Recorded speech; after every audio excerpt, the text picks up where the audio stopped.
Welcome back to Book Break and welcome to our September book haul.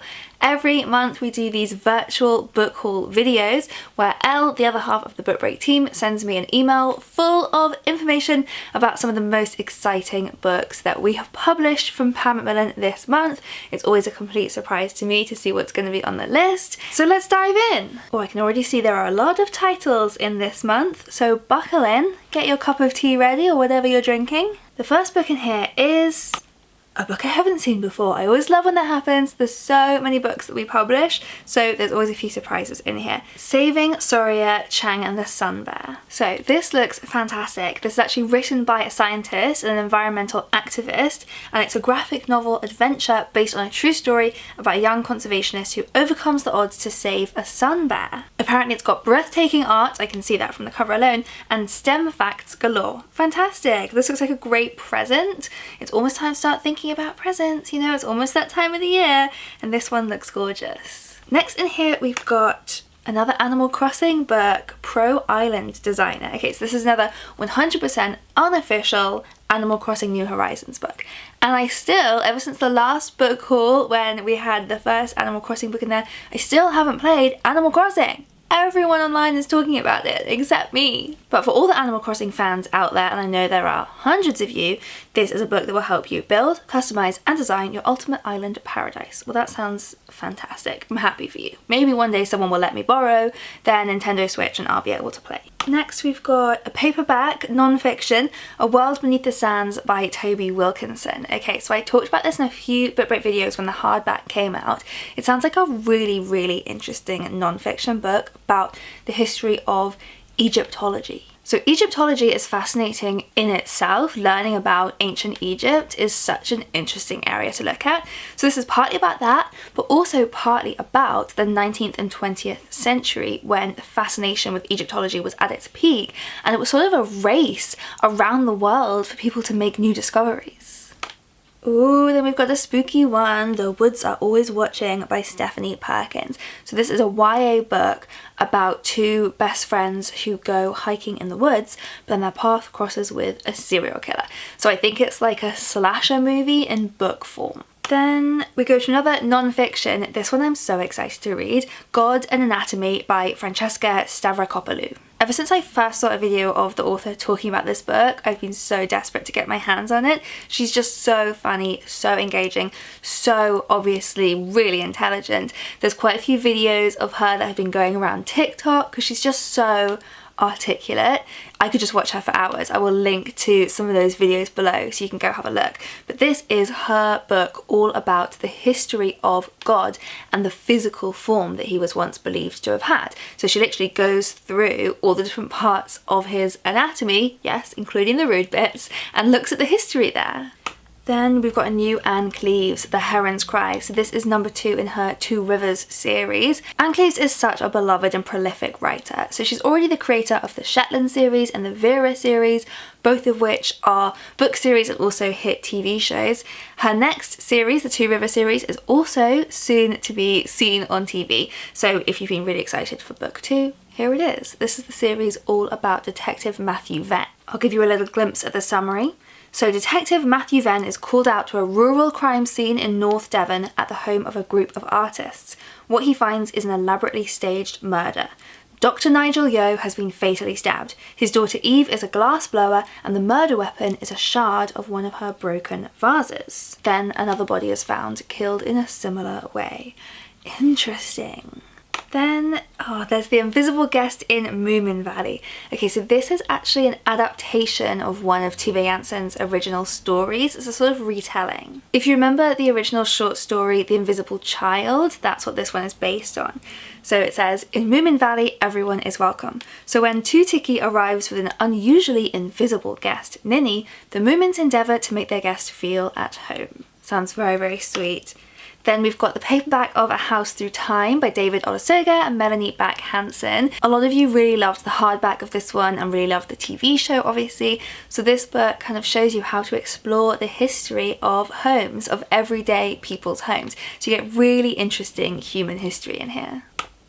Oh, I just saw this one the other day and I'm so excited to get my hands on a copy. Happy Hour, Poems to Raise a Glass To. I love the idea of this as someone who, you know, loves to raise a glass. This is a collection of poetry all about drinking and about celebrating and the people we drink with and the places we drink. So it just sounds so much fun. And then another of these gorgeous collections. Gosh, just look, I'm going to go back and show you how beautiful both of these covers are. So this one, very different from the last, this is Poems for Stillness. Maybe on the day after raising a glass, you might be more in the mood for some of these poems for stillness. And then there's another one in here, Poems of the Sea. What a gorgeous collection. Next up is The Rose Garden by Tracy Rees. Okay, so this one is, I believe, historical fiction. Let me have a look at the description. Every house has its secrets, ... Honestly, that line alone will always make me pick up a book. For 12-year-old Ottilie Finch, London is an exciting playground to explore. Her family have recently arrived in Hampstead from Durham under a cloud of scandal that Ottie is blissfully unaware of. When young local girl Mabs is offered the chance to become Mrs. Finch's companion, it saves her from a desperate life on the canals. But Mabs is about to become entangled in the secrets that chased the Finches from their last home and trapped in an impossible dilemma. I'm in! I'm intrigued! Then this is one you may have been waiting for in paperback, To Sleep in a Sea of Stars by Christopher Paolini. So this is Christopher Paolini's return. This is a sci-fi novel, makes a bit of a change from his fantasy series Eragon, which is very beloved. This is epic science fiction about humanity on the brink of annihilation. So you're going to want to pick that up now. Next in here, I actually have that book right in front of me now in physical copy. I'm going to pick it up. This is Mother for Dinner by Shalom Auslander, and I've heard that this is a book about cannibalism, and apparently a very funny one. Already so many contradictions in there. This is the story of an unusual family. Well, that's an understatement. They're cannibals. It says it's a dark comedy about modern life and its many difficulties. I'm really excited to read this one and a little nervous. It sounds so strange. Then we've got, ooh, I told you it was coming close to that time of year. We have our first explicitly Christmassy book in here, the Gruffalo and Friends Advent Calendar book collection. This is such a cute idea for Gruffalo fans. You get to count down to Christmas with 24 mini books. So they might be little activity books, colouring books, drawing books, song and rhyme books, all based on the best-selling Gruffalo stories. From there we go to another spooky one. This is another horror, a YA horror, about, I believe, getting some context clues from the cover, and from what I remember about it, I think it's going to be about vampires. Oh yes, just looked at the description to remind myself of this one. For months, a gruesome killer has been plaguing the Midwest, and all of the bodies that they leave behind are completely drained of blood. So that's really, really creepy. And the only suspect is a 15-year-old girl called Marie, who is tiny and does not look capable of committing these murders, at least not on her own. Then, oh, for any Inspector Montalbano fans, this is the penultimate novel in the Inspector Montalbano series, finally out in paperback if you were waiting for that. This is The Cook of the Halcyon. Excitement is massively building to the final book in this series coming out. Very sadly, these last few have been coming out posthumously after Andrea Camilleri passed away. There is a lot of mystery surrounding the final book, so make sure you are caught up. Edge of the Grave is out in paperback as well now by Robbie Morrison. So this is a dark Scottish crime story that had a lot of people buzzing about it when it first came out in hardback. This is the first in a series, so there's going to be plenty more for you to enjoy. It's kind of Peaky Blinders in Glasgow. It's set in 1932. A serial killer is on the loose. Then, oh yay, another of these. I know you all absolutely love these books. This is another Ali Aziri poetry collection. So we have had a poem for every day of the year, a poem for every night of the year, then cute little seasonal versions, a poem for every autumn day, winter day, spring day, summer day. I know they're always the most popular books on this haul. And now we have another one for your collection, a poet for every day of the year. By the end of a year of making your way through this book, you will know 366 poets. I don't know that many. I can't think of that many. Then a non-fiction book in here from Mariella Frostrup and Alice Smelly. This is Cracking the Menopause While Keeping Yourself Together. So a topic that's really important to talk about and doesn't get talked about enough. This book features loads of case studies of people from all stages of life, walks of life, talking about their experience of menopause. Half the population go through it. We need to talk about it more. A gorgeous new MCL if you're collecting these. This is Journey to the River Sea by Ava Ibbotson.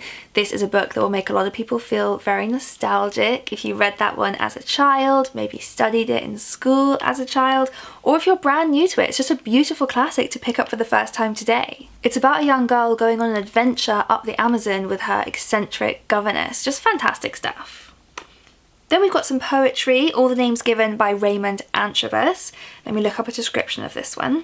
Okay, so this is described as an essential investigation into language, miscommunication, place and memory. Very interesting themes there.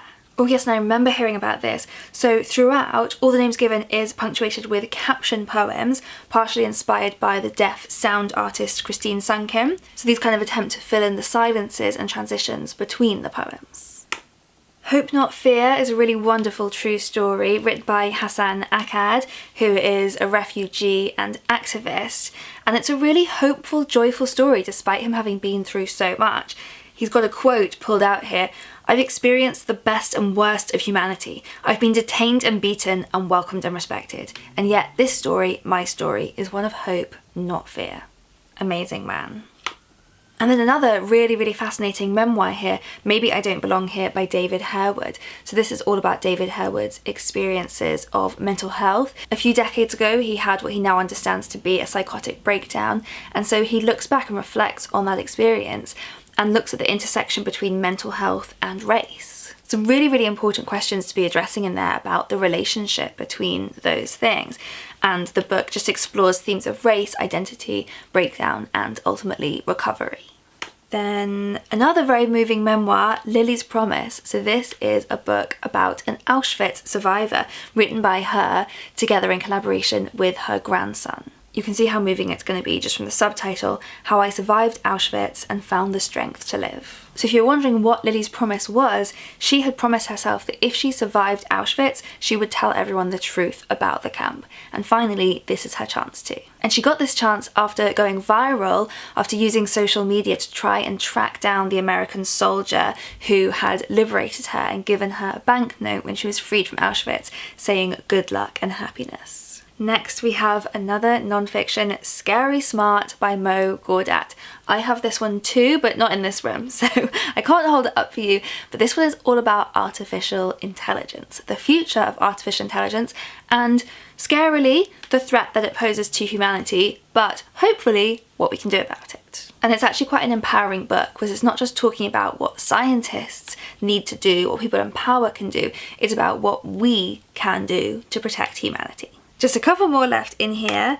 This one is The Cat Who Saved Books by Sasuke Natsukawa. I'm so excited this one is out now. I'm definitely going to grab myself a copy. This is a book translated from Japanese, and it's about a talking cat who meets a young boy, and together they go on a mission to save books. I love books about books. I love books about animal companions to humans, and I love books translated from Japanese. So it's like this one's just for me. And finally, the last book in this month's book haul is The House in the Cerulean Sea by TJ Klune. This one has been so highly anticipated. It's already had so much buzz online. BookTube have been obsessed with it for a while. It's all about finding unlikely family in unexpected places, a trope that everyone adores. So I'm so glad that this one's out. So that was our September book haul. Do let me know in the comments below which of those books you are most excited about getting your hands on. I will also link here to a playlist of all of our previous book haul videos, so you can go back through and have a look at some of our other most exciting books to come out of Macmillan. See you next time!